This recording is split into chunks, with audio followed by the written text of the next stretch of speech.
My name is Diego Serrano, and I'm a MEMS development engineer at Qualtrics. I'm also a member of the integrated MEMS group at Georgia Tech. And today I'm going to be discussing some of the details on the design and analysis of MEMS gyroscopes. So probably the best place to start our discussion on MEMS gyros is by defining what a gyroscope is. So a gyroscope, or a gyrometer, or a gyro for short, is an inertial sensor that measures the angle of rotation or the rate of rotation of a particular object.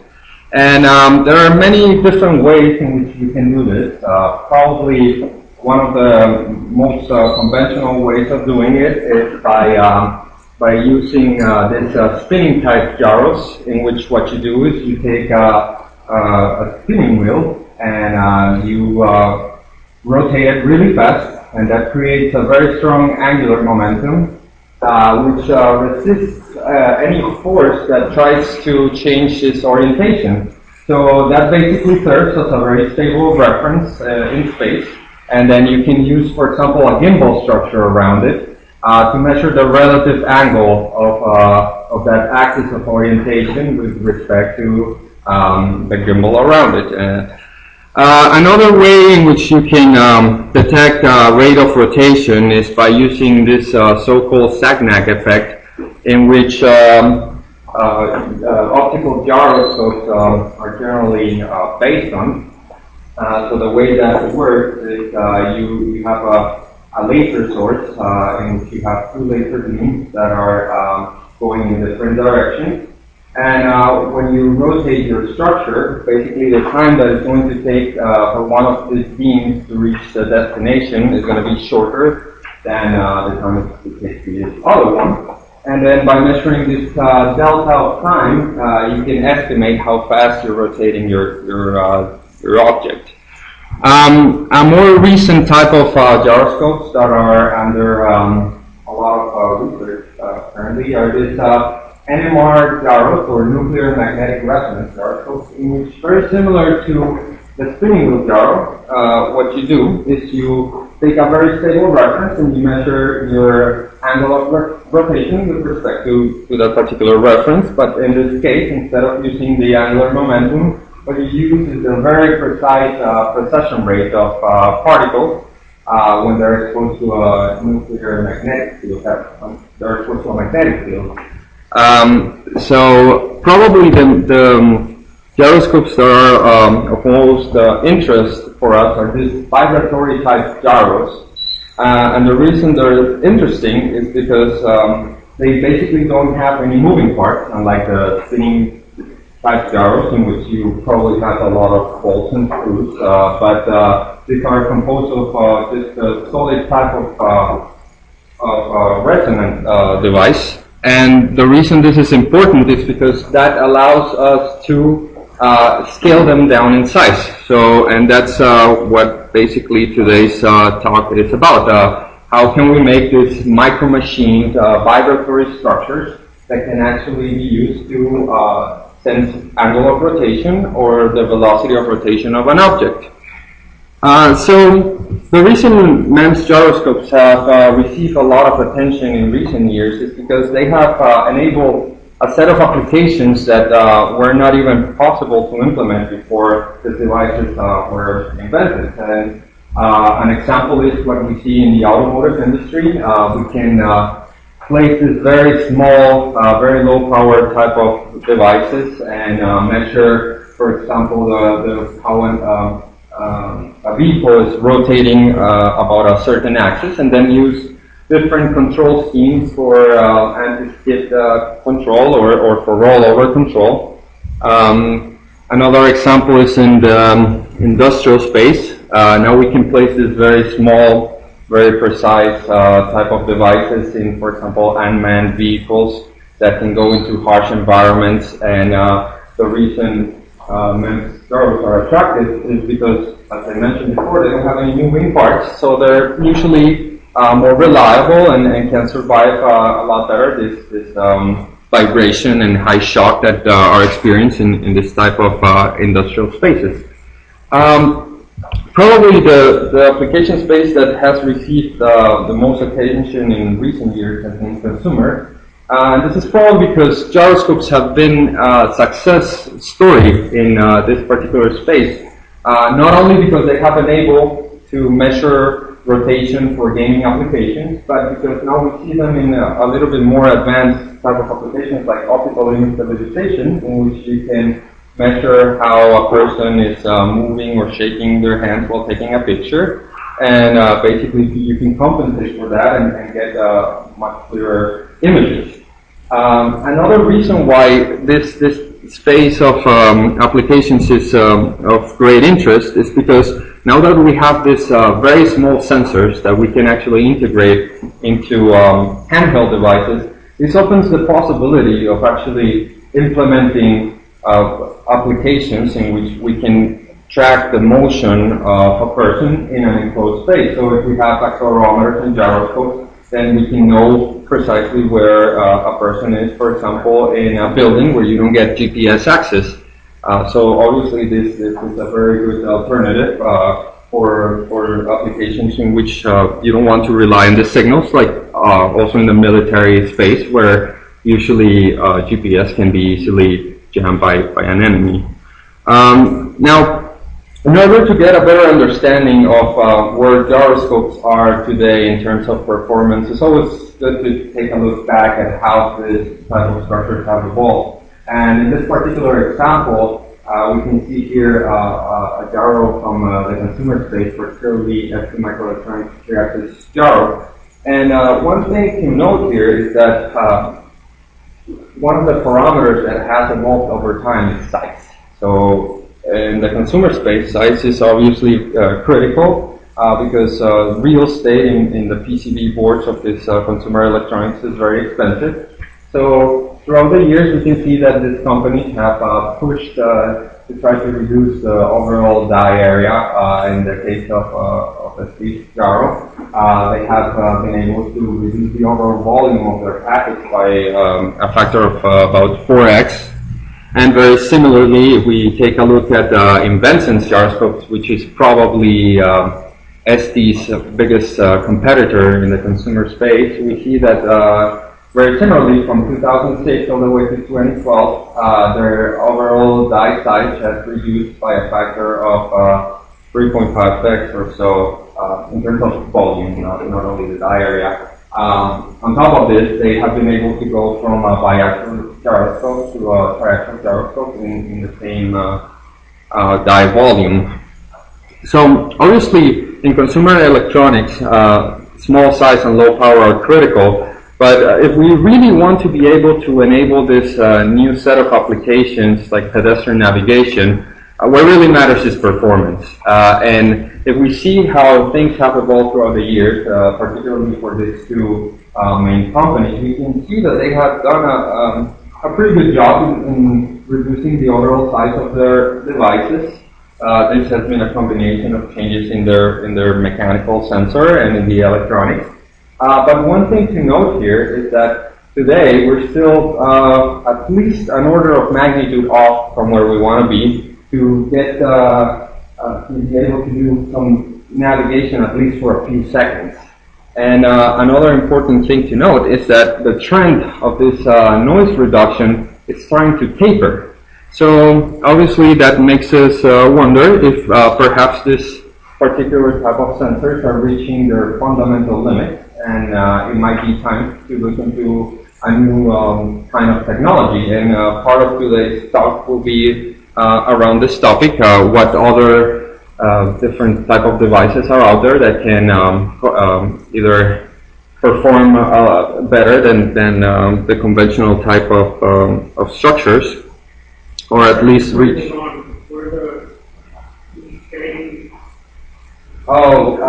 Yeah, so those are other commercial gyros that this is happening. So the reason I don't make a fair comparison here, I don't talk about it, is because this device is a lot larger in size compared to what the we have. I'm not wrong, it might also be a single axis because 3 axis. This is ionic, so and I don't remember what it was, but it's just other competitors that are not strong as ST and Inventions in the consumer space. So now let's take one step back and talk a little bit about the fundamentals of how vibratory gyroscopes work to have a better idea of how to design them to get them to perform better. So probably most of you know that vibratory gyroscopes operate by using this physical phenomenon known as the Coriolis effect. And perhaps the easiest way to understand how this principle works is by looking at the classic example of the Foucault pendulum. So if we have a pendulum that we place exactly at the north pole of the Earth and it's swinging back and forth, if we have an outside observer, so someone, for example, in outer space, what that person is going to see is that the swing of that pendulum is always going to be about the x-axis. So if we assume that there are no other damping forces or there's no interaction between the string and the rod that supports the pendulum, there's no reason for this pendulum to change trajectory in the global coordinate system. So even though we can have rotation in the Earth, for that outside observer, the trajectory is always going to be about the x. Now, if we have a second observer that is actually on the surface of the Earth, and let's say that coincidentally one morning his house is exactly along the x-axis when he wakes up in the morning. So when he comes out of his house and if he takes a look at this pendulum, what he sees is that proof mass moving back and forth towards and away from him, right? It's sitting right here, looking in this direction. You're going to see the proof mass moving back and forth. Now, as the day progresses for this observer, what he starts noticing is that if he keeps looking into the center, towards the center of the Earth, what he sees is that the trajectory of this pendulum is actually changing. So in his own coordinate system, the way this pendulum is moving looks different. And then about 6 hours later, when he's exactly 90 degrees away from where he woke up that morning, what he sees is that the trajectory now is no longer towards and away from him, but that pendulum in his own coordinate system is moving from side to side.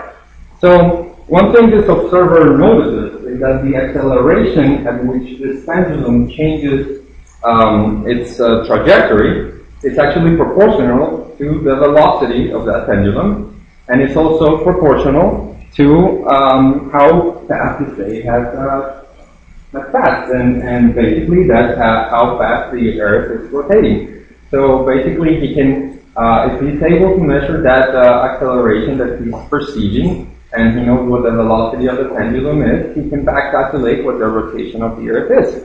Now, another important thing that this observer notices is that early in the morning when he woke up, all of this oscillation was taking place along the x-axis. But then later in the afternoon, when he was 90 degrees away, all of that energy that was originally stored in that x-axis oscillation, he perceived it as an energy transfer into another mode of oscillation about the y-axis.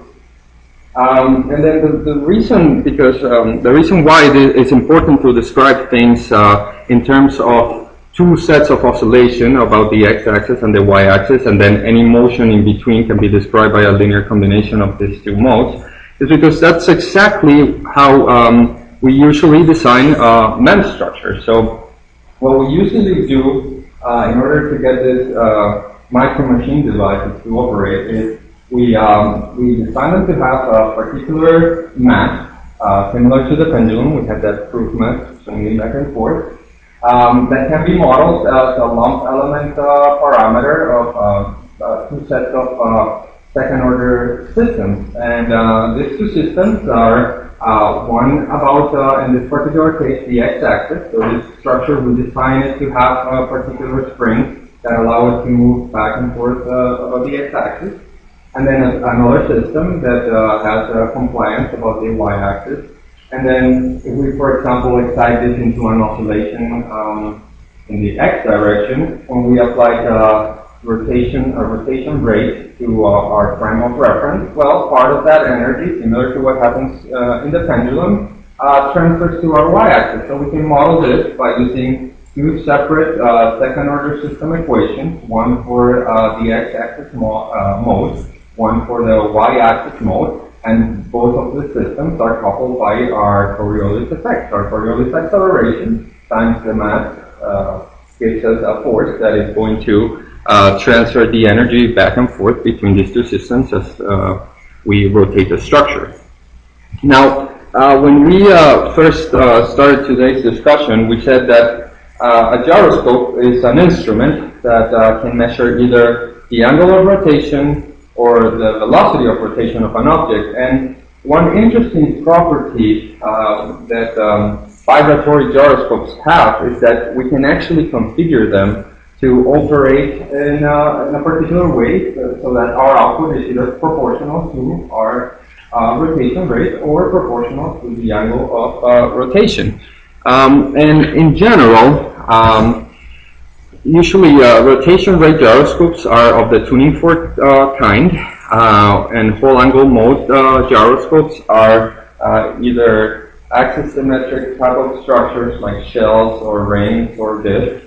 But that doesn't mean that we can't use a tuning fork gyroscope in the whole angle mode option, or that we can't operate a shell type gyro, the rotation rate sensor. The reason why I say that this is the typical way or the typical structure that we use in this particular type of operation is because each one of these has certain advantages that will become a little bit more clear as we continue this talk.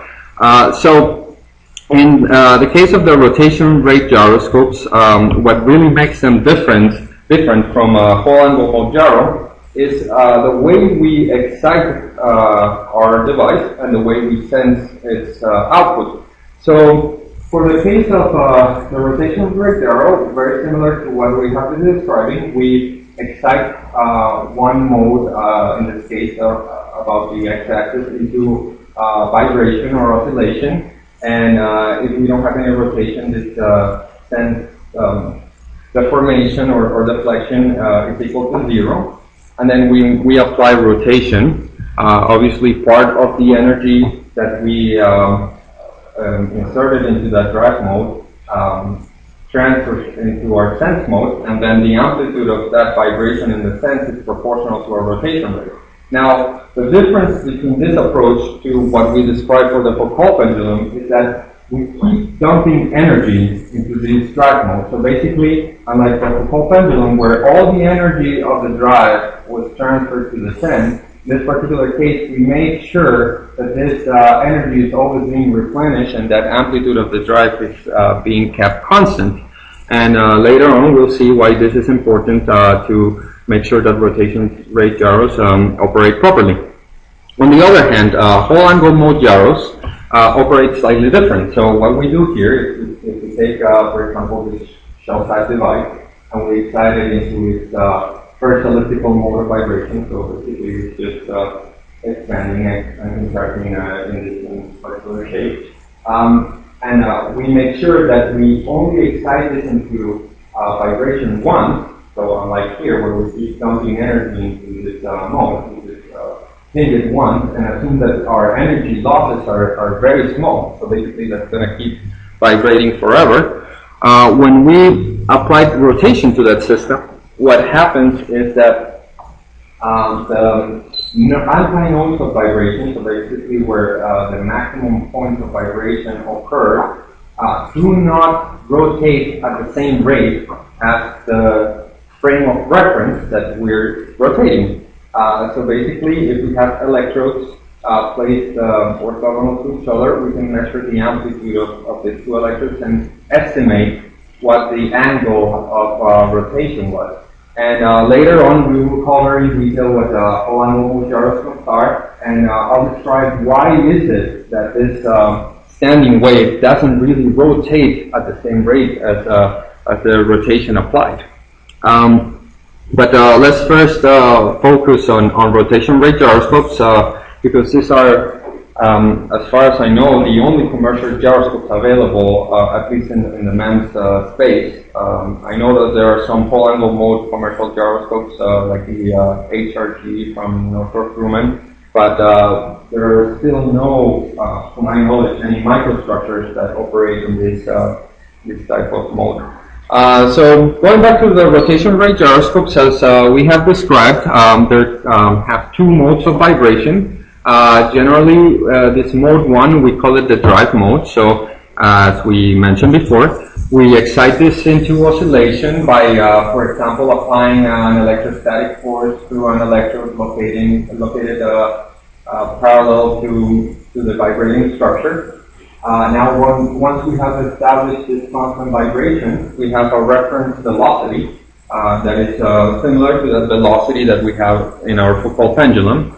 And then when we applied angular rate, we have the Coriolis effect that is going to generate a Coriolis force, that is basically the Coriolis acceleration times the mass of the system. And if our vibration is, for example, about the x-axis, like in this particular case, and our rotation is about the z-axis, then since this force is the cross product of that rotation rate and that the direction of that velocity, that force has to be along the y direction, and that basically excites our second mode of vibration. And then we can, by knowing the parameters of this second order system or that particular mode, we can measure that deflection and back calculate what the input rotation rate was.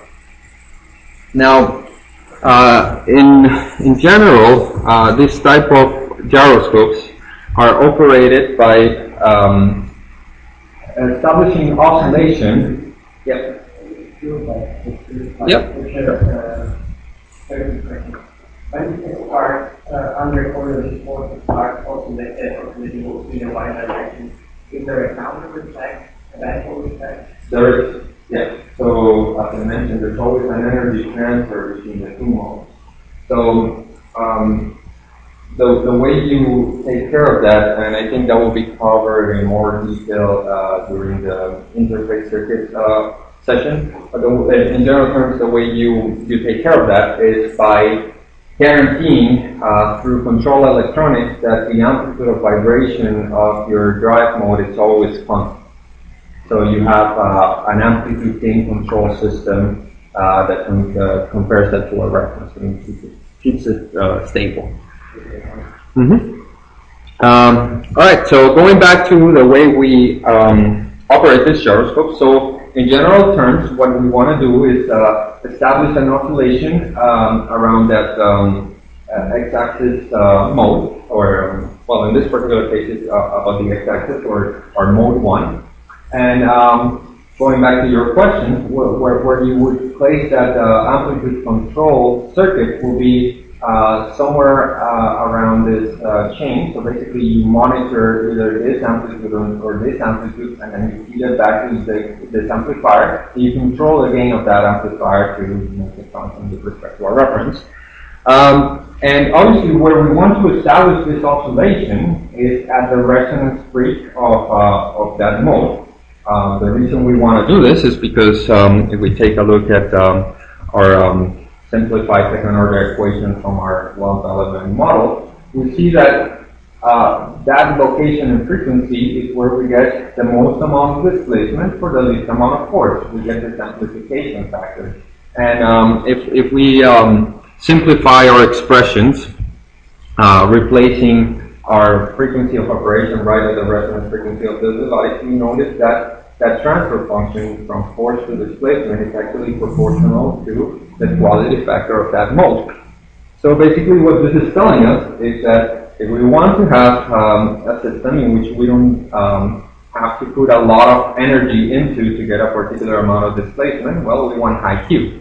And this is why in the case of tuning for gyroscopes, we usually need very low pressure environments. So basically we have to go to pressure levels in the millitore range in order for that Q to be higher and get a larger electromechanical transduction.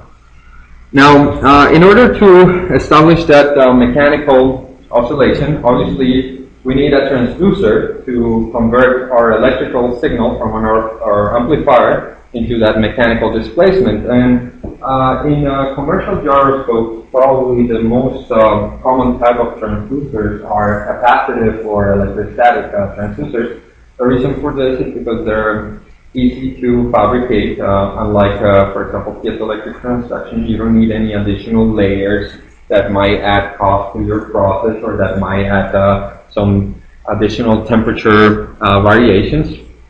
And in terms of the electrostatic transducers, we can either utilize them as a parallel plate type of device in which the deformation happens perpendicular to that plate, and the advantage of measuring changes in capacitance this way is that this particular change per unit change of gap is inversely proportional to the initial gap you have squared. So what this is telling us is that as we reduce our gap size, we get a much better change in capacitance per unit of deflection. And since it's a square value, that means that we have very good electromechanical coupling. On the other hand, we can also implement column drive actuation or sensing type of structures. Now the difference here is that the motion of the mechanical device is not perpendicular to the faces of our gaps, but actually it's in parallel. And what this enables is to have a much linear transfer function, so we don't see this dependency on X anymore, but that comes at the expense of much lower electromechanical transduction, so you don't get that squared function anymore. So in tuning fork or low frequency type of gyroscopes, these column drive structures have been extensively used because, as we will see later, the overall noise or the Brownian noise of tuning fork or gyroscopes in general is inversely proportional to our drive displacement. So if you want low noise, obviously you want to have a very linear electromechanical transducer to get a much larger deflection. Later on, we will also see that there are ways to get around this by playing with other parameters, and you can actually get very good noise performance even for small deformations or small deflections. So once you have established this oscillation about your drive axis, well, as we have been describing, the velocity of that drive mode multiplied by our input Coriolis rate is the Coriolis force, and then that is going to excite the sense mode. And what we actually get at the output of that system is a signal that is proportional to that rotation rate, but it's modulated on top of the frequency of the drive. So in order to be able to extract this rotation information, we will need to use electronics to demodulate that signal. So basically, take it apart from its carrier, and that can be easily done, and we will be explaining in detail in the next session, by taking the drive mode as a reference and using a conventional demodulator or multiplier, and then you can just extract that signal of interest. So now, if we take a look at the ratio of our sense displacement per unit of drive displacement, which is actually a very good metric to see how good of a gyro we have, because this basically tells us how much energy from my drive mode is actually going into my sense mode per unit of rotation rate. When we look at the transfer function, what we notice is that it is a function of both the resonance frequency of the drive and the resonance frequency of the sense. So now the question is, well, where are these frequencies with respect to each other? And that's what actually determines the different types of rotation rate gyroscopes. So if we, for example, have a gyro that has drive resonance frequency that is lower than the sense resonance frequency, we usually say that this device is operating in a mode split condition. The modes are not on top of each other. And when we look at that metric of sense displacement per unit of drive displacement, what we notice is that it's obviously proportional to our Coriolis term, and it's inversely proportional to the resonance frequency of the sense mode squared. So what this basically tells us is that if we want to have more energy transferred from our drive to our sense, we need to make this value of omega sense as small as possible. And we will talk about how can we do this.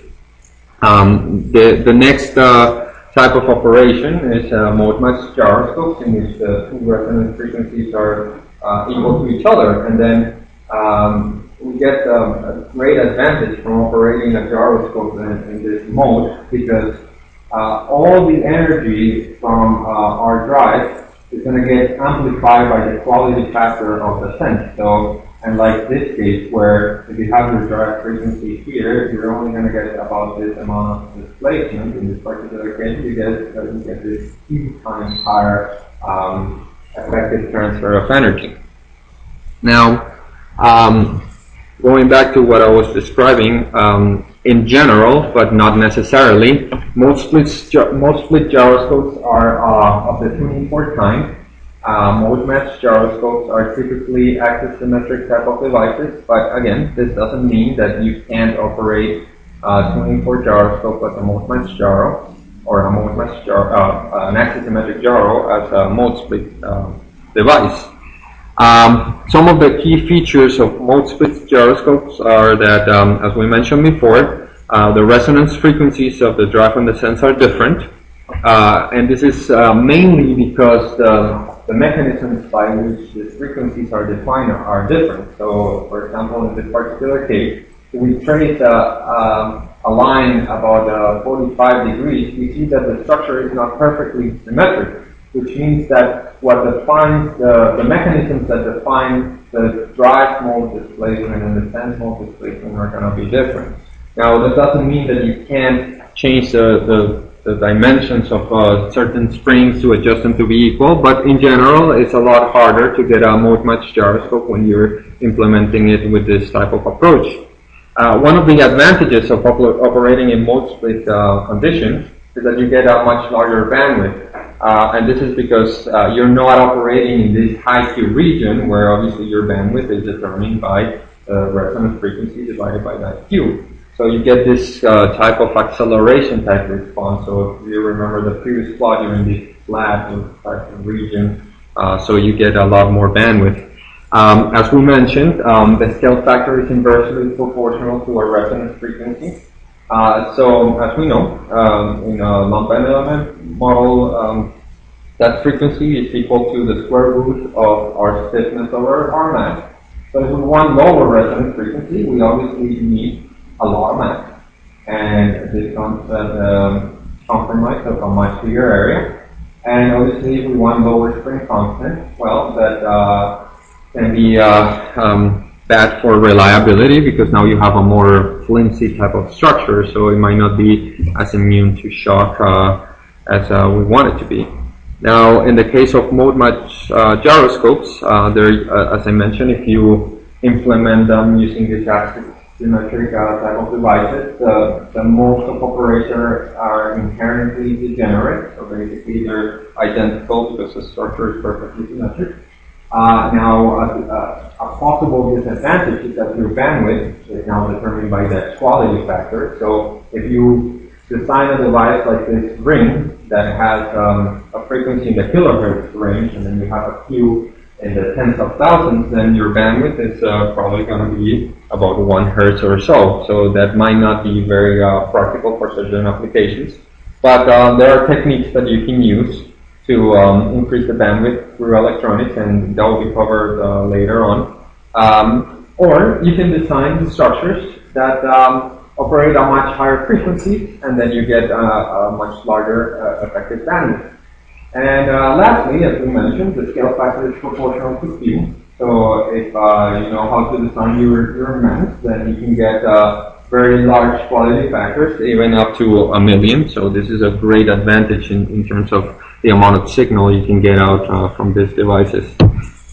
Now, in terms of mode split gyros, if we want to design a good device that has a good scale factor and low noise, to go back to that scale factor transfer function, we said that if our send frequency is much lower than our drive frequency, or rather the drive is much lower than the send, this whole denominator reduces to just omega 10 squared. So as we said, to reduce that, we need larger mass and lower stiffness, and we can see this in this particular example. We see a lot of regions that consume a lot of area, but give us a lot of mass to reduce that frequency. And we see these serpentine type of structures that really give us a very low spring constant, and that way we can reduce our omega naught of the sense to get a much larger scale factor.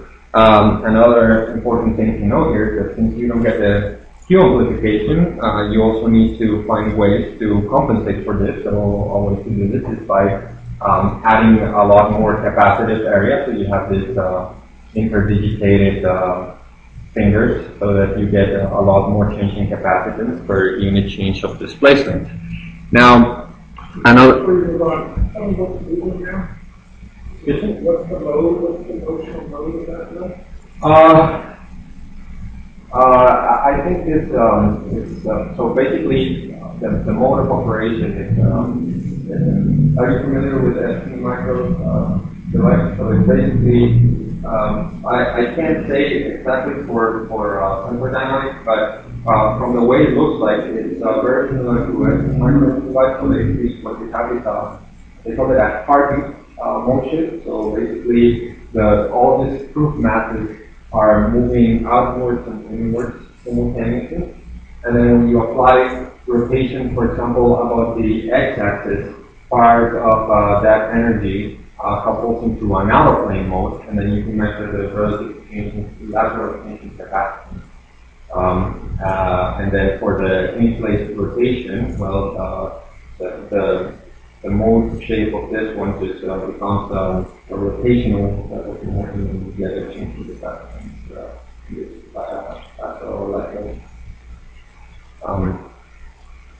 I don't know if that answers your question. No, not really. Okay, we can talk a little bit more about it after the presentation.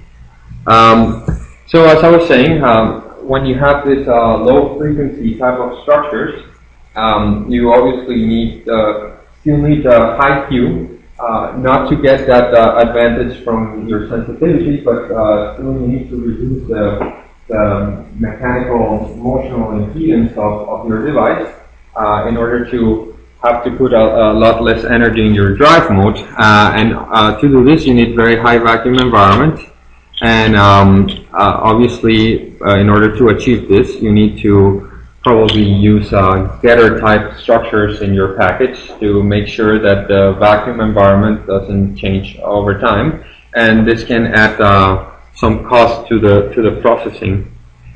So now let's move into mode match gyroscopes, and in order to describe the benefits or the way this type of devices operate, I'm going to use a particular example, which is the bulk-acoustic wave gyro, which is, in general terms, an active symmetric structure, as we described before, but it's not a shell or a ring, but it's a solid disk. And the fact that it's axis symmetric allows us to have inherently mode match modes. So in this particular case, I'm showing the first elliptical mode of this disk, and we have very similar to what we had for the tuning fork, one mode for driving and one mode for sensing that are orthogonal to each other. So as we see here, the nodes of the nodes, which are the locations where you get zero deformation, coincide with the antinodes of the other modes, which are the points in space that have the maximum deformation. So you can say that these two modes are orthogonal in space. So one of the advantages of operating at high frequency using bulk-acoustic devices is that you get this high Qs even in moderate pressure levels. So unlike the tuning for structures where you need to go through this millisecond range of pressure, here, since you're at much higher frequency, you don't get as much viscous damping on the device. And then again, since you're operating a much higher frequency, well, your device is a lot more robust, and then it's more immune to shock and to vibration. Now, one of the complications is that, again, you have a much stiffer device, so obviously it's going to be harder to drive it into oscillation, but you can get around this problem by implementing very narrow parallel plate capacitive gaps by the use of sacrificial layers. And in the particular case of this gyros, these gaps are in the order of 100 to 200 nanometers, unlike what you see in conventional tuning fork devices where your gaps are usually in the order of 2 to 5 micrometers or so, or even bigger devices can be up to 10 micrometers. So the way these gyros operate is very similar to the tuning fork. In this example, I'm actually showing the second elliptical mode of this device instead of the first elliptical mode. But the operation principles are basically the same. So what you do is you close a loop around your structure by exciting it at the electrodes that are aligned with the antinodes of one of the modes, and as we described before, they coincide with the nodes of the other mode, so there's no cross-actuation. And then in the presence of rotation rate, part of that energy couples into that orthogonal mode, and then the formation of that second mode is going to be proportional to a rotation rate. And you can use electronics connected to the electrodes that align with that second mode, and basically demodulate your signal, as we mentioned before, by using as a reference your drive oscillation. So here's an SEM view of this type of structure. So as we see, we have our disk surrounded by electrodes. This is implemented in a 40 micron device layer SOI wafer, and as you can see from the scale right here, they're very small in size. They're only about 600 microns in diameter.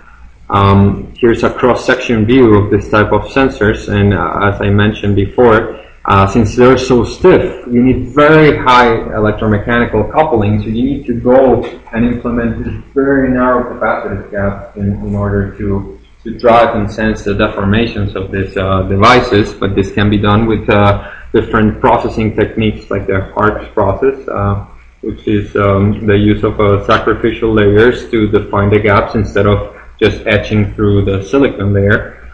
And those gaps, you can actually control them very well because they're defined by the growth of, for example, oxide. And once you have your structure, then you can wafer level package it. And as I've been mentioning before, you don't need very high vacuum because you're a much higher frequency, and you can get very high Qs, even at 1 to 10 torque pressure level. So in this particular case, I have an example of 77,000, but you can tailor that Q to go up to even 200, 250,000, as Mustafa showed in the previous presentation. The coverage of the whole is for fabrication? Yeah, fabrication. So it's to release the structure. Yeah. Usually, what you want is the structure to be as solid as possible. So this is just for processing. What's the cross structure? So the cross structure is really not a mechanical component. It's only to provide a bias potential to the disk. And the reason it looks like that is for temperature and stress compensation, so it doesn't really affect your performance. Just you have this flexure type of device, so if you apply stress, it's not gonna go all the way down to the center and change the performance of the disc. So now the question is, well, these high frequency devices, can they really perform at par with tuning for gyroscopes, or can they even deliver better performance? And one way to do this comparison is by looking at every single metric that defines if a gyroscope is high performance or not. And we can start by looking, for example, at the motional impedance or motional resistance.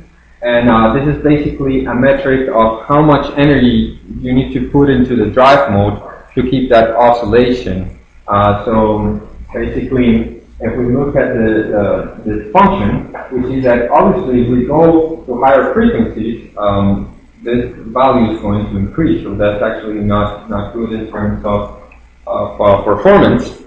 So if we go, for example, from 10 kilohertz to 10 megahertz, then you're degrading your motional resistance by 3 orders of magnitude. Now, something to note here is that since we've been reducing our gaps to drive this type of devices, because we mentioned that they're a lot stiffer, that is actually compensating for that increasing frequency. And what we see here is that since this is such a strong function of your gap, to compensate for 3 orders of magnitude of loss, you only need to decrease that gap by a factor of 5 or 6. And then on top of that, if you operate in bulk-acoustic modes, you can actually get a much higher effective Q, and that is beneficial for your motional resistance. So actually, this parameter can be optimized to be quite low. Now if we take a look at the scale factor in terms of the amount of current coming out of a sense electrode per unit of rotation rate applied, what we see is that this transfer function is actually independent of frequency. So you're really not losing anything by going to a domain where you have much stiffer structures. And as a matter of fact, as we said, since we're reducing our gaps, our scale factor is actually improving, and we can get higher Qs with this type of structure, so we can get even better scale factor as compared with tuning fork. Now, if we take a look at the mechanical noise, which basically determines the lowest signal that you can actually measure in your resolution, well, since we said that we need to decrease our gaps to actually get much better electromechanical coupling, well, that really degrades our noise. We said that we need 5 to 6x decreasing in the gap to gain for what we lost in the resonance frequency. So that's a reduction of about 5x in noise, or a degradation of 5x in noise. But again, if we take a look at the complete expression, it is a function of the is inversely proportional to the frequency, and even though that term is inside the square root function, since we're increasing our frequency by 3 orders of magnitude, you're gaining already 30x improvement in noise performance. And again, you can get much higher Qs, and that can compensate for any losses in mass that you're having from making these devices smaller. So there are ways in which you can actually design this type of structures to be high performant. Now, if we take a look at the bandwidth, we said that for a mode-matched gyroscope, this is proportional to the resonance frequency divided by your Q. So obviously, what we want to have is very high Q values, but if we're in the megahertz range, again, for a Q of 10,000 or 20,000, now your bandwidth is about 100 to 200 hertz. So you get that bandwidth back by just going to higher frequencies.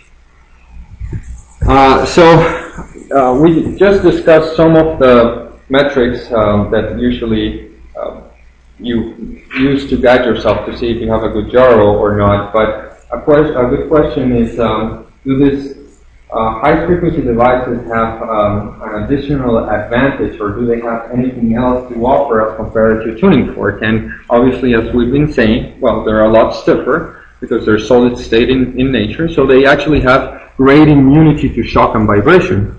So if we, for example, compare 3 consumer-grade tuning for gyroscopes, just from off-the-shelf devices, and an automotive gyroscope with a ball device, we see that in terms of random vibration performance, the ball device outperforms by orders of magnitude this tuning fork devices, and it's just because it's a lot stiffer.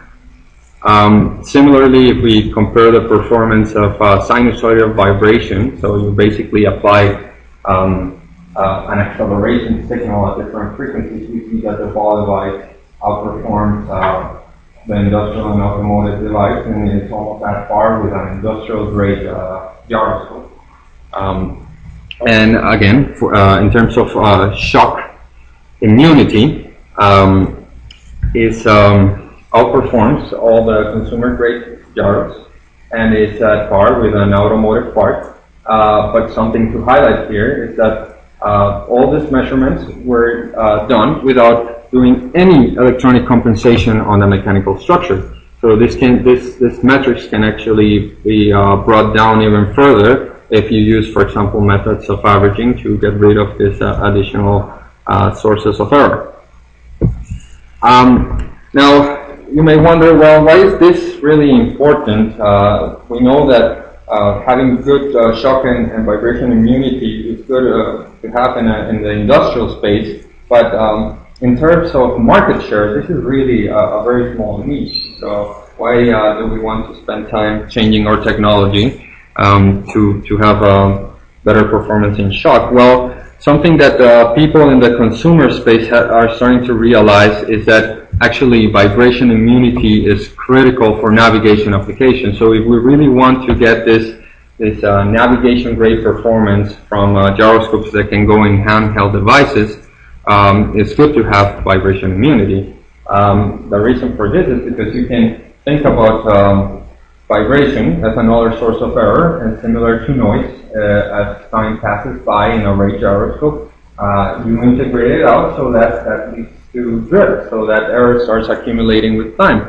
So obviously, if you have a gyroscope with good vibration immunity, its CPE is going to be much smaller than the one that you get for a gyro with a poor vibration immunity. So basically, the overall error that you're going to get is much lower.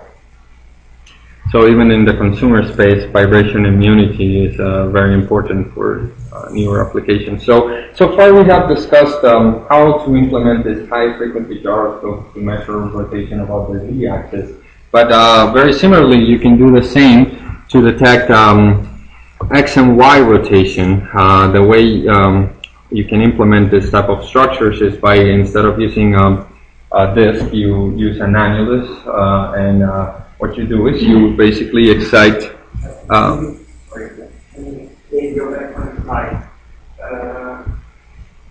You're talking about the means vibration. Plastic axis has a movement that I think typically gyros are axis, so vibration will be pulled by the axis in terms of Yep. Yeah, of course, there is definitely an impact, and that's another advantage you get from using this active symmetric sensor-supported type of gyroscopes. In some tuning fork type devices, sometimes you have your anchors on the outside of the sensor, so any stress differences between the corners of the device are going to transfer directly into your sensor.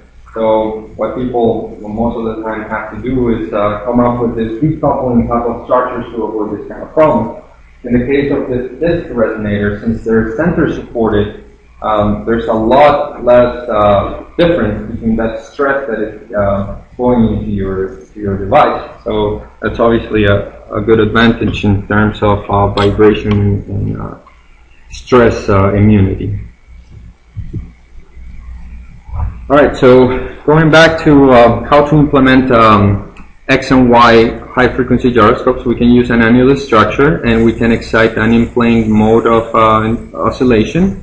And then as we apply rotation about, for example, the x-axis, well, part of that energy is going to couple into an out-of-plane mode, because as we said, Coriolis acceleration is a cross product of the velocity that you have established, which is in this particular case, let's say, the y-axis, and then if you apply rotation about your x-axis, then the deflection is going to happen about z. And then you can basically utilize out-of-plane electrodes to detect that change in displacement that is going to be proportional to your rate.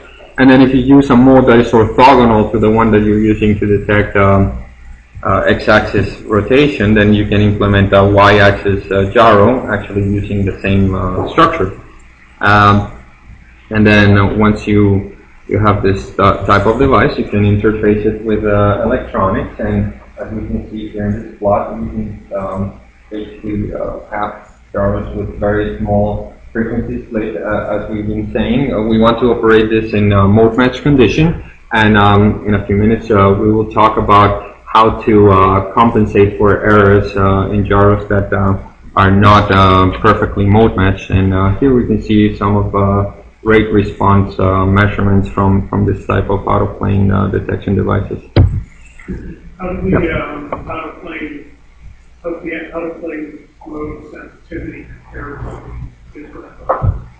Well, it depends on how you design the structure, right? So it depends on several parameters. So it depends on the resonance frequency. As we said, the sensitivity is inversely proportional to the resonance frequency. So if we go to lower frequencies, obviously you're going to get higher sensitivity.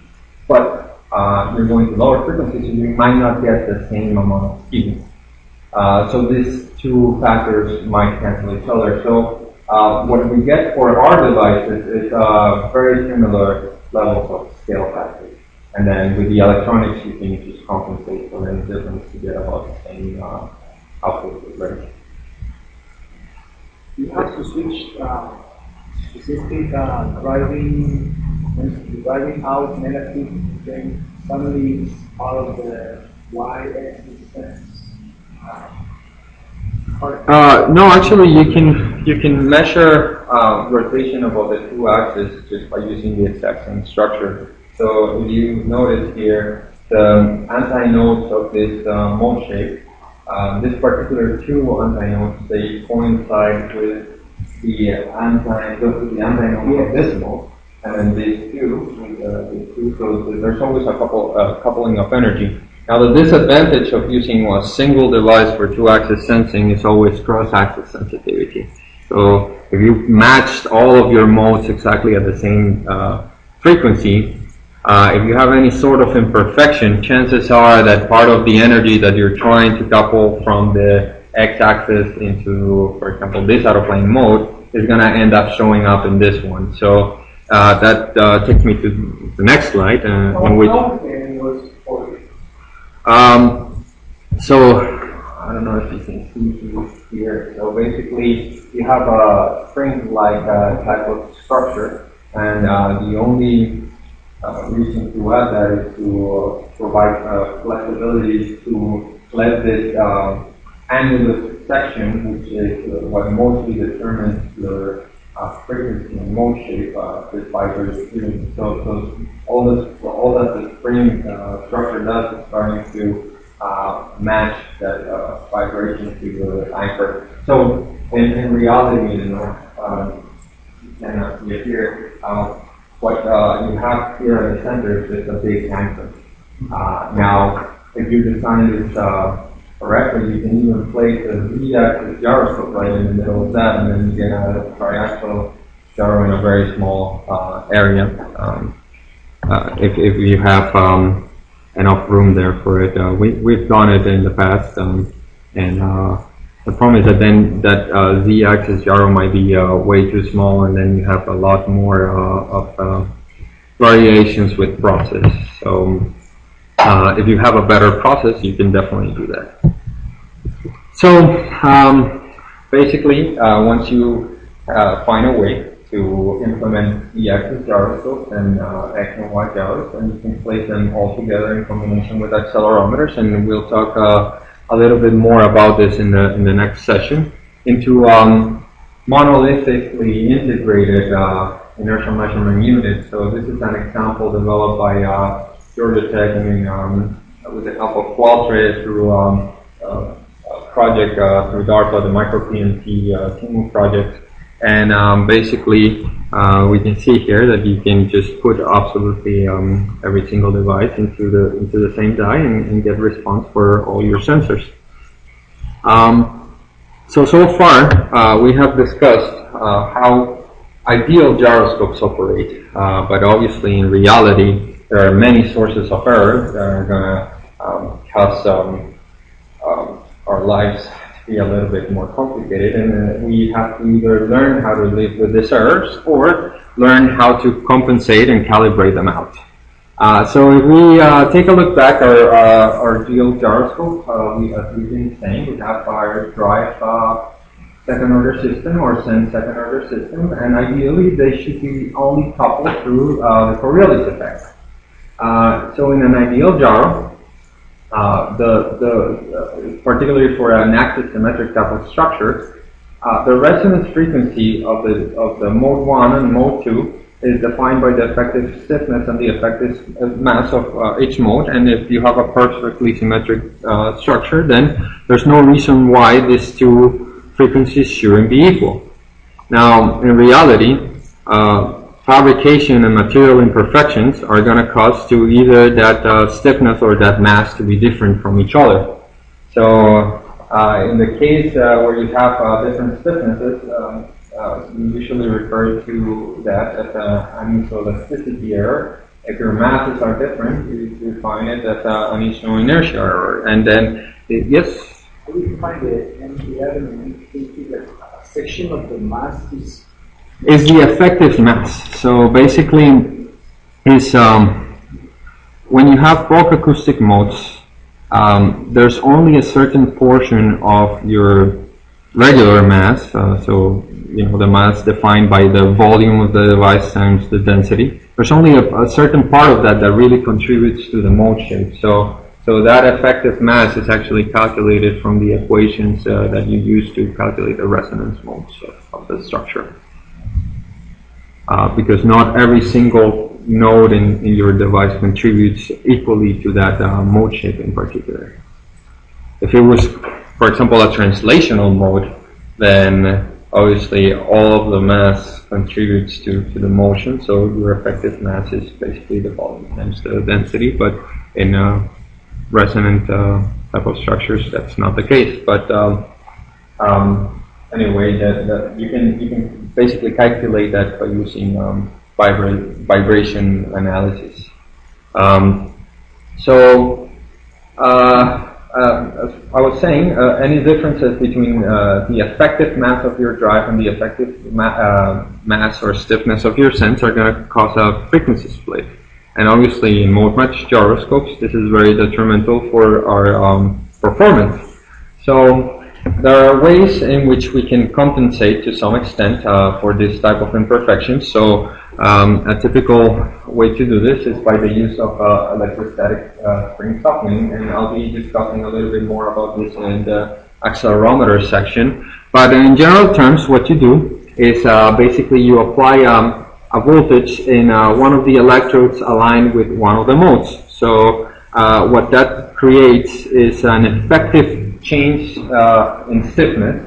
So now the frequency of the mode that is aligned with that electrode is no longer just your K mechanical over your effective mass, but you have this additional component of that is a K electrical, and then that is a function of the polarization voltage of the disk minus the voltage applied to the electrode.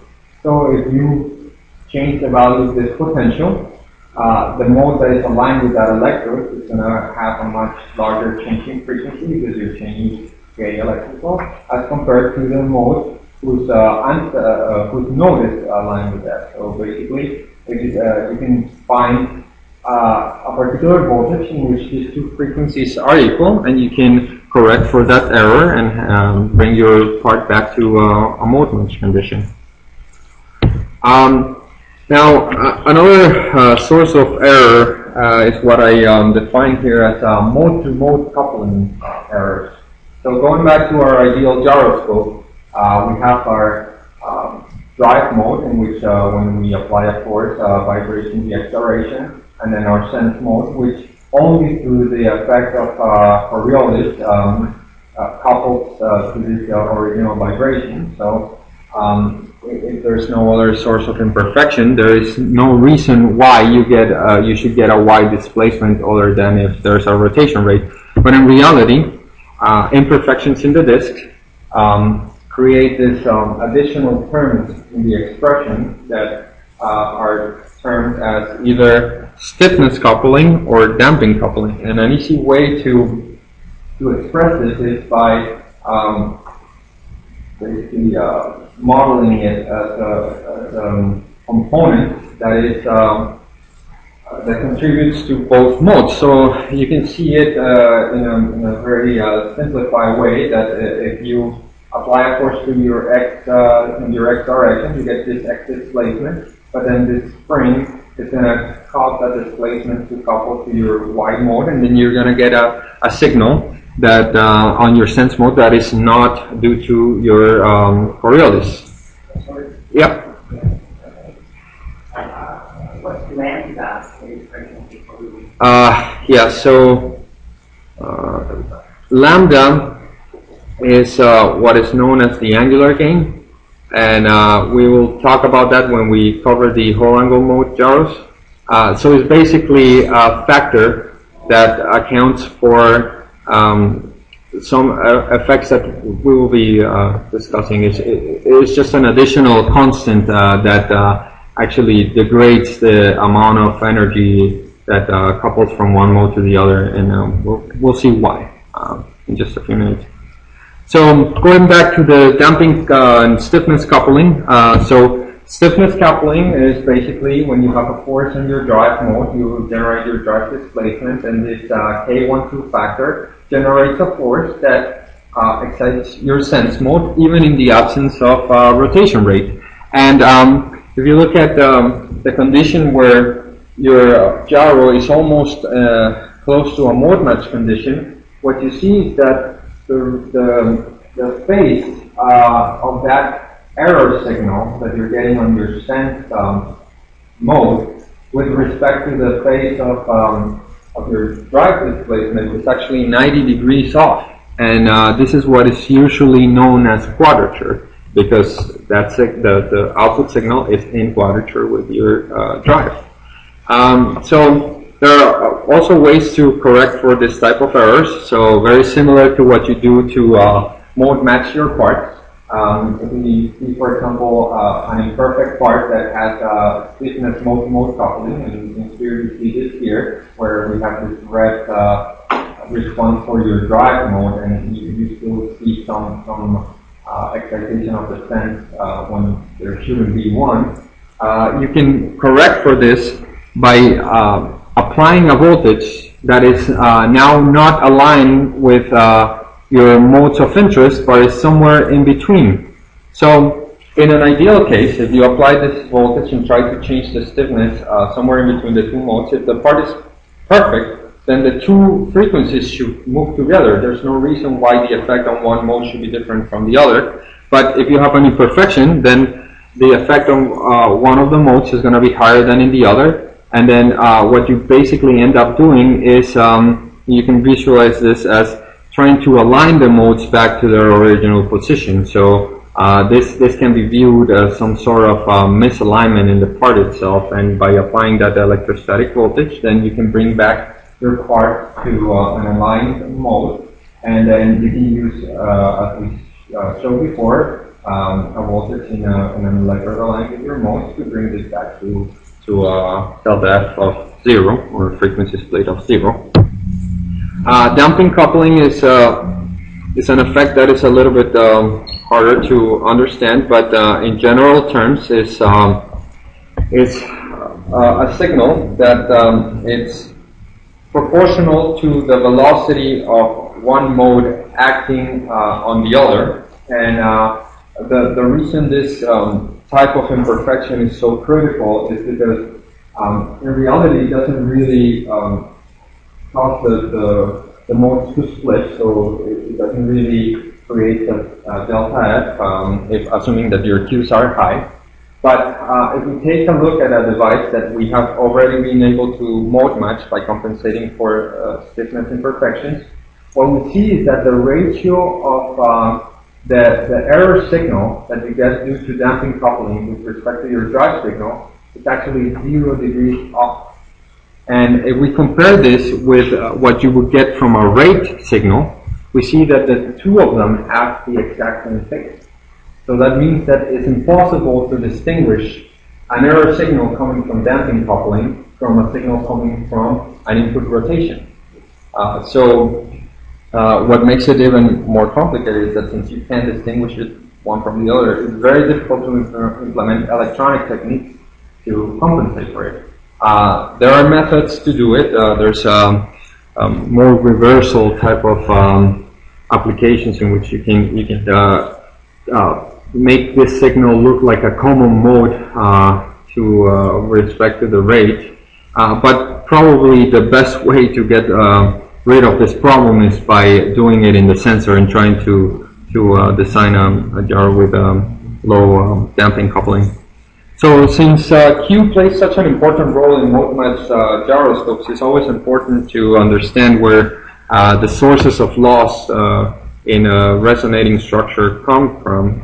So as we know, the overall Q of a structure is a combination of different loss mechanisms. So this first term, this QSFD, is mostly squeeze film damping. So it's basically the energy loss due to the interaction of the resonating device with the molecules in between the resonator and a capacitive gap. One important thing about this type of losses is that they're frequency dependent. So basically, as you go to higher frequencies, these molecules have an inertia and they can't really respond as fast as your resonator. So your Q actually is higher for devices that operate at higher frequencies. The second term, QTD, is thermoelastic damping.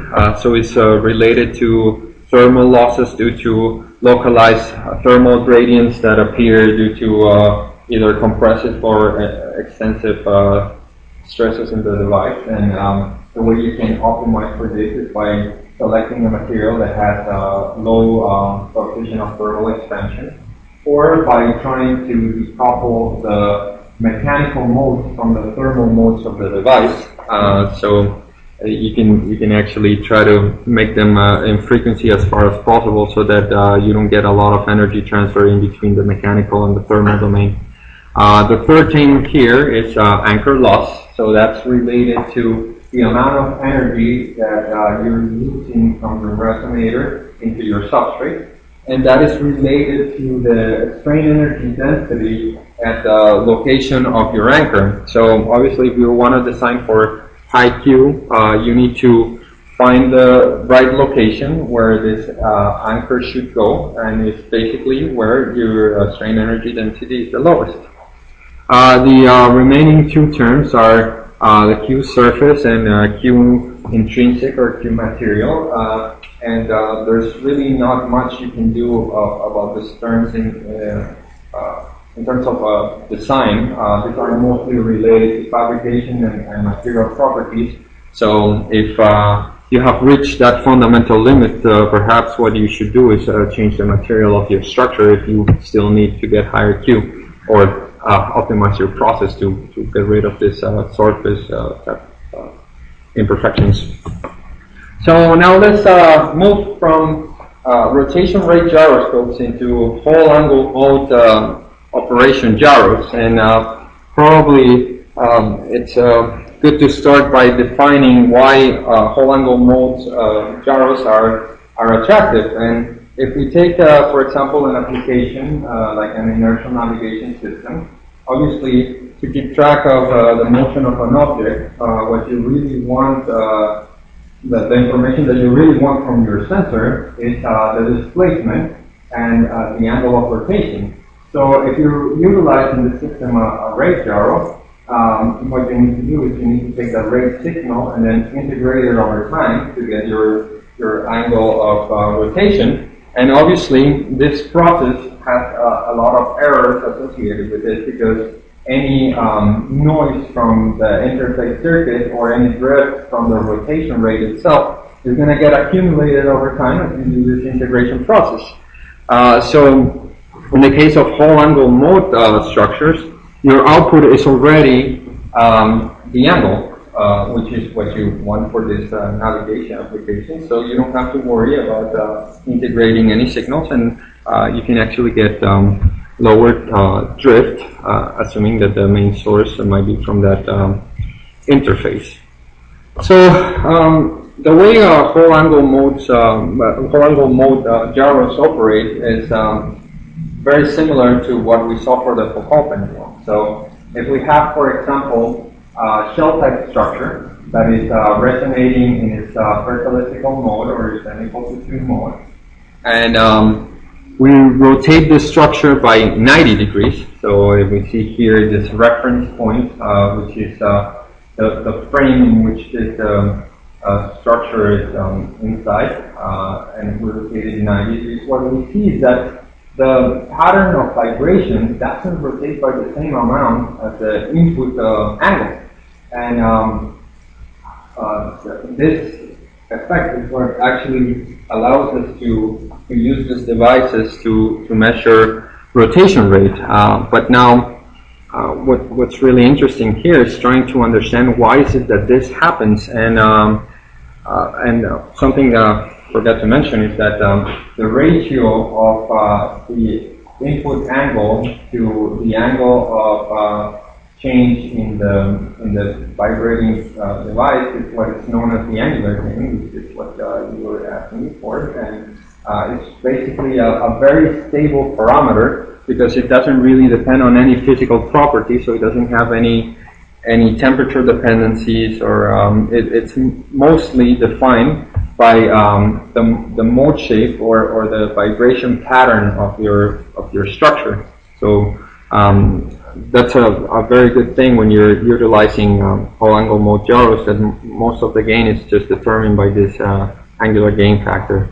So something very interesting is trying to understand why is it that this vibration pattern doesn't really rotate at the same rate as your input rotation. And the first person to really understand what was going on was Brian, and he did this back in 1890, and he ran this very interesting experiment in which he first took a vibrating wire. So he basically just took a simple rod, and he excited this into vibration, and obviously this has a resonance frequency in the audible range. And what he noticed is that as you rotate this stage, all you hear is a continuous vibration. So this is very similar to what we saw for the Foucault pendulum. This outside observer in outer space, he only saw the pendulum moving back and forth about the x-axis, no matter if the Earth was rotating. Well, in this particular case, this is an outside listener, so there's no reason why he would hear something any different than the vibration of that wire. Now, after that, he took a tuning fork type of structure, and he excited the tines of the fork into vibration. And obviously, since the axis of symmetry of the two tines are no longer right at the center of the rotating stage, then what he heard was this intermittent sound. So every time the vibration axis of the tines align with the ear, then you will see you would hear the vibration, and when they're exactly orthogonal, then you won't hear absolutely anything. And then after that, he took a wine glass. For this example, is a model that gets very difficult to draw wine glasses in PowerPoint, but the effect of it is exactly the same. And he excited that wine glass into this n equal to 2 mode, or this elliptical mode. And as he rotated the structure, what he heard was that there were only 2.4 beats per revolution, instead of this continuous sound or this intermittent sound that went along with the rotation. And what he realized that's happening is that if we, for example, take the antinodes of vibration, which have the maximum radial displacement. Well, those particular points, they behave exactly as the wire. They want to stay fixed in space because they have a lot of energy of oscillation around that particular axis. But now if we take the the nodes, which is where you have zero radial deformation, well, they really don't know what's going on because they're not moving, so they obviously want to just rotate with the stage. And then all the other points in between that antinode and that node are somewhere in between. They're not sure they want to move along or stay. So in average, the vibration pattern can't really rotate at the same rate as the stage. And that's what really makes this shell type of gyroscopes useful to measure full angle mode rotation. And another way in which you can describe this is that basically not every point in the structure perceives the same Coriolis acceleration. The points with higher velocity are going to experience higher Coriolis acceleration. The points with lower displacement or velocity are going to experience much less. So in average, you don't get the same amount of rotation. So now the question is, now that we know that this resonating structure is going to lag with respect to the rotation that you apply, well, how can you measure the angle of that vibrating device? And we can easily do this in a very similar way to what we described for the Foucault pendulum. We can decompose the motion of vibration into two orthogonal modes. So if Q2 is the amplitude of the mode aligned to the 45-degree line, and Q1 is the amplitude of a mode aligned with the x and y directions, then by measuring those two amplitudes, the ratio of those two amplitudes, we can always calculate the angle. So, for example, in this particular picture, what we see is that we have Q1 to be a particular value, right? This is vibrating about the orientation of our mode 1. And then Q2 is 0 because we don't have any vibration along that axis of interest. So if we take the arc tangent of 0, we get 0. So there's basically an angle of 0 rotation. Now, if we apply a rotation in such a way that these modes are now aligned with the 45-degree line, well, now this Q2 is maximum, but Q1 is 0. So if we take the arc tangent of 1 over 0, or a number over 0, we're going to get 90. And then divided by these two is 45. So now we know that our pattern angle has rotated by 45 degrees. And by taking this angular gain factor, then we can back calculate by how much we have actually rotated the whole stage. Then we can use this capacitive electrodes and name them the cosine and sine electrodes and monitor them continuously, and taking the ratio of their amplitudes, we can calculate the angle for any particular rotation of light. So as far as I know, there are no commercial whole angle mode gyros implemented with MEMS structures, but there are some research groups in universities that have achieved this type of operations. And here's an example from University of Michigan, where they implemented this whole angle mode gyro that can actually operate both in rate mode and rate integrated mode, which is the same as whole angle mode. Here's another example from UC Irvine, in which, unlike what I have been describing, they utilize a tuning fork type of structure to operate it as in a whole angle mode. So, as I said, axis symmetric devices like rings and shells are beneficial because your modes are already inherently mode matched. But that doesn't mean that you can't use this type of devices and design your springs to be identical and also be able to operate this in a whole angle mode operation. Here we can see the response of that device to a particular rotation.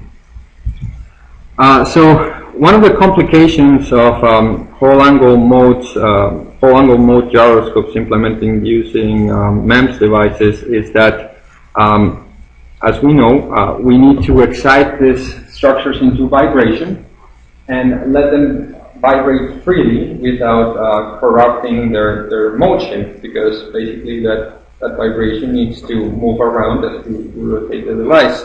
Now, the problem is that MEMS devices have limited Q. So obviously, if you excite that into oscillation 1, as time progresses, you're going to have a decay time. And then at some point, you're going to have to go back and replenish that energy so that you can take your measurement once again. The problem with that is that if you try to replenish the energy by using an electrostatic voltage aligned with the electrodes, then what's going to happen is that you're going to break the pattern of rotation. So basically your measurement gets completely corrupted. So you need to take these intervals of time in order to re-excite the structure. And if you have a very limited Q, then the time you need to replenish this is going to be smaller and smaller, and then the part becomes fairly unusable.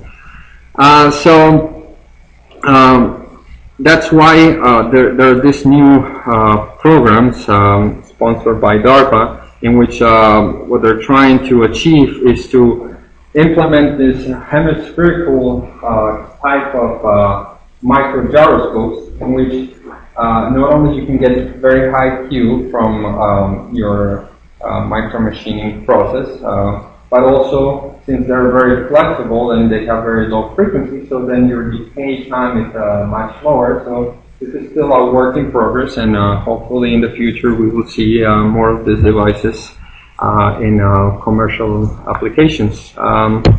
So here's a brief summary of what we discussed today, and that's pretty much it. So I'll be happy to take any questions.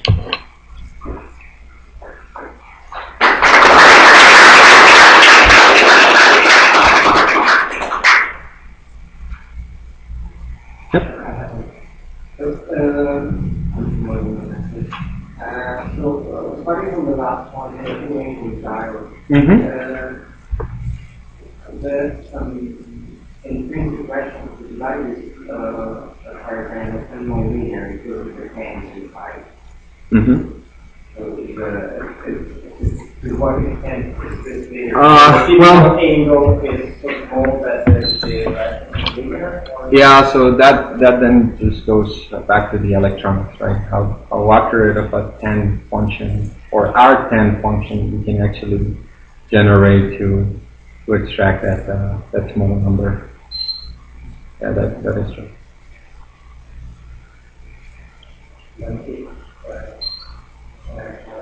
You discussed the effect of imperfections in the sequence, and the protective terms in the sequence, and pushing toward more dimensional gyros. Is the effect similar in mostly? Yes, it's basically the same. Yeah, you have the exact same complications. So and also the phase shift with respect to the output is the same.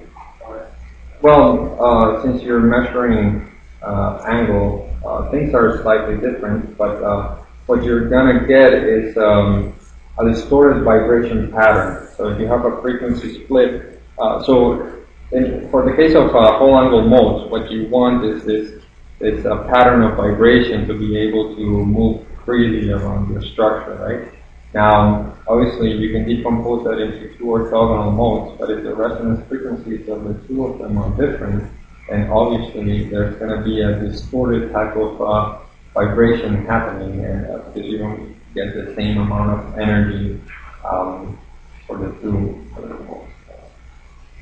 But the sources of imperfections are the same. You were talking about various noise sources. You have this tremendous mix of dependence on Q and F naught. Different. After that slide. This one? Yep. It seems to me that I could somehow solve those four equations simultaneously and tell you exactly what the right answer for F2 are for the perfect gyro. Well, these are some of the most important metrics, but not all of them. For example, here you don't have non-linearity, right? So then you also have to worry about what else. I'm sure that you can come up with a solution that will give you a very good gyro, but there might be things that you still need to look after.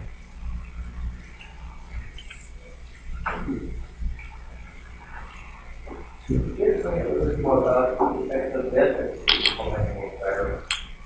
If you go like this one and next one, Well, that is related to that damping coupling. So basically, having a different Q in mode 1 and mode 2. Let me see if I can find that. Having differences between mode 1 and the Q of mode 1 and mode 2, you can see that in a way as part of the energy in one mode being dissipated faster than the energy in the second mode. So effectively, you could say that some of the energy of the mode with higher Q is actually being leaked into your second mode. And that leads to this damping coupling, that D1-2 term, which is basically due to this differences in the quality factor, and then the effects that I described are related to having a signal that comes exactly at the same phase as the array, so you can't really distinguish one from the other. So that's why it's critical to have equal Qs. Now, this is more important in whole angle mode gyros, where you have this continuous energy transfer between the two modes. In rotation rate gyroscopes, since you're always replenishing the energy loss for the drive mode, the effects of Q differences might not be as critical.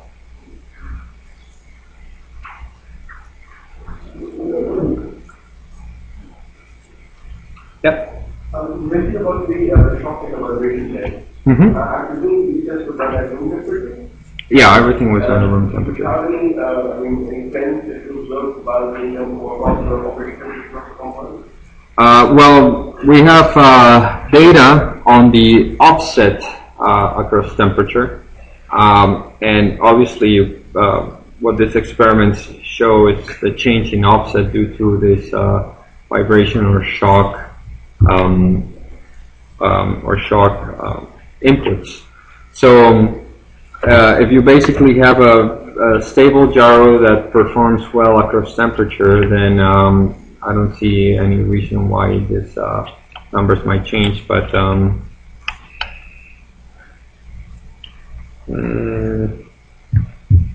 let's see.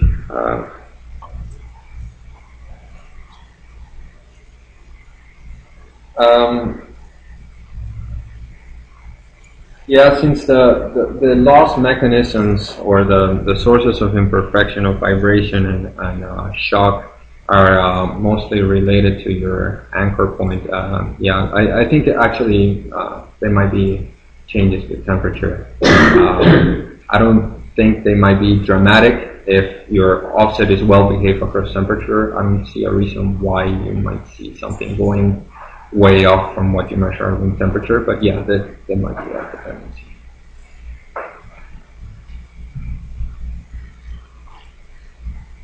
Yep. What is the scale factor? Scale factor? Scale factor is your sensitivity, so it's basically the amount of output per unit of input or rotation rate or angular rotation. So if you have a gyroscope that uses, for example, capacitive sensing, and you're trying to measure an output current, then your scale factor is going to be that output current divided by omega, which is your input rotation rate.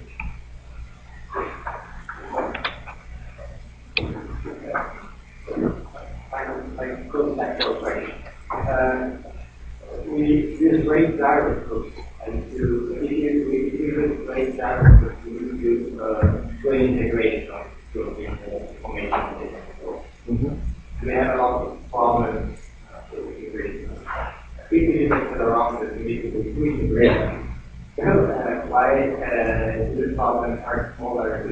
inertial forces a lot?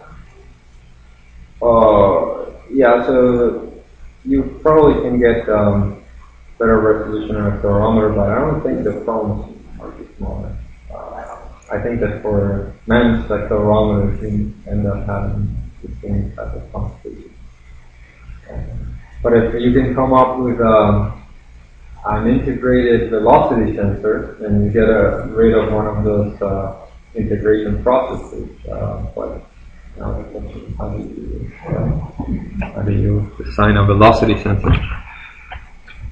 Doppler effect, perhaps. All right. Okay, so if there are no more questions, thank you everyone for being here, and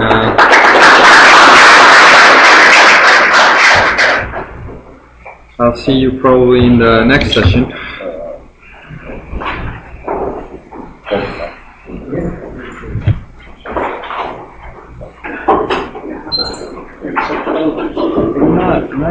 ¿Puedes explicar más para los slides, los primeros slides? Which slides? Go up.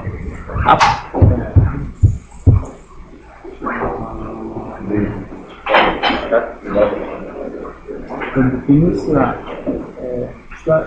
¿Cuál es? Tienes el driving Sí. y luego tienes que ir un poquito en el sense mode. Ok. Se incrementa. No sé si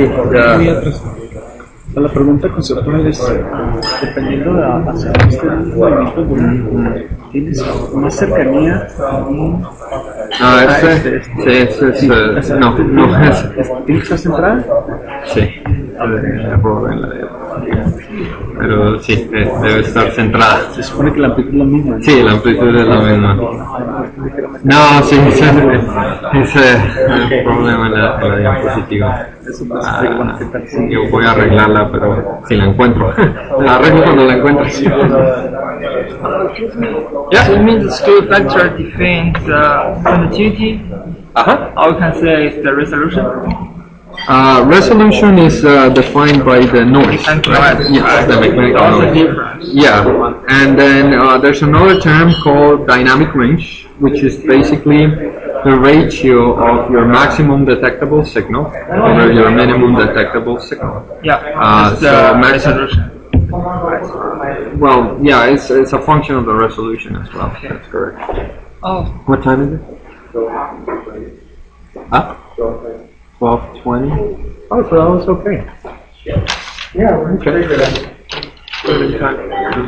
oh, by the way, what's the meaning of this Y and X? So X is the drive displacement. So the displacement of that oscillation that you first established. Drive mode. And then the Y is the sense mode displacement. So it's a ratio of those two values. It's a good metric to know if you have a Julie gyro or not.